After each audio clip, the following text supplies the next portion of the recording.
Peggy 12. Welcome to ONRUSH Transmission.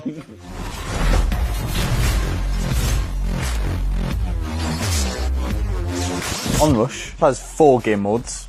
Can you give me a little overview of what each one is? Countdown is the closest thing I guess we've got to a race, where you've got gates that everyone's trying to race through.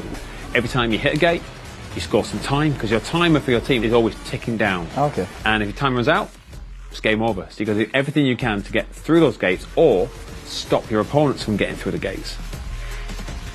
Switch mode is inspired by first-person shooters, where you have 3 lives. Every time you get taken down, you lose one of those lives, and you have to shut down the opposition before they take your team's lives away.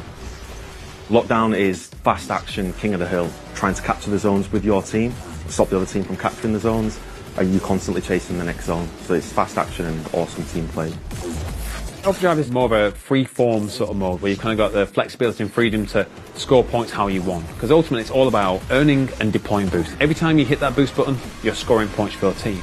And a skill player will try and chain together that boost usage, because the longer the combo you have for your boost, the more points you score, because you get a multiplier. How do you earn boost? It's from getting airtime, taking down opposition, doing barrel rolls, doing tricks, near misses. So it's really key for you to build that combo up, ignite rush, and that can really be a game changer in terms of points for your team.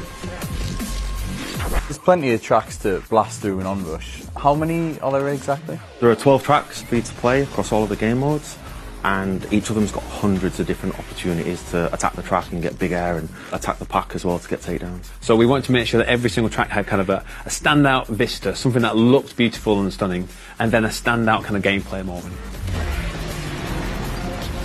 We have one track that's at the top of the mountain, but if you play that in the middle of the summer, bright suns, clear skies, and then you can play it in the middle of the night, in the middle of the winter, in a blizzard. So the variety you get becomes massive. Does the weather affect the dynamic of the vehicles? Does it affect the handling of the vehicles? It definitely does. If you're in, like, for example, one of the cars that are, rear-wheel drive, they're the ones that are going to slide around the most when you hammer down that throttle.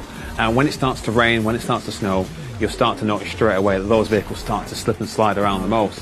Smarter players will often go, right, okay, now actually the weather conditions aren't playing to the strength of this vehicle, I actually need to switch it up. I think one of the coolest things about the tracks are that they're multi-layered and there's so many different routes you can take.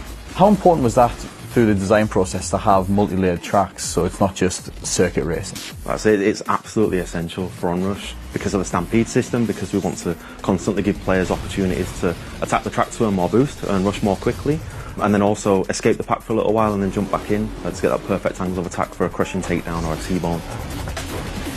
If I was to eliminate all tracks bar one in the game, what would that one be that you would keep? Whitewater Canyon, because it's probably got the most diverse range of opportunities in a track, or different types of routes. And I think it's also one of those tracks that just looks beautiful in every weather condition and time of day. It just feels like no other track I've driven in any of a racing game.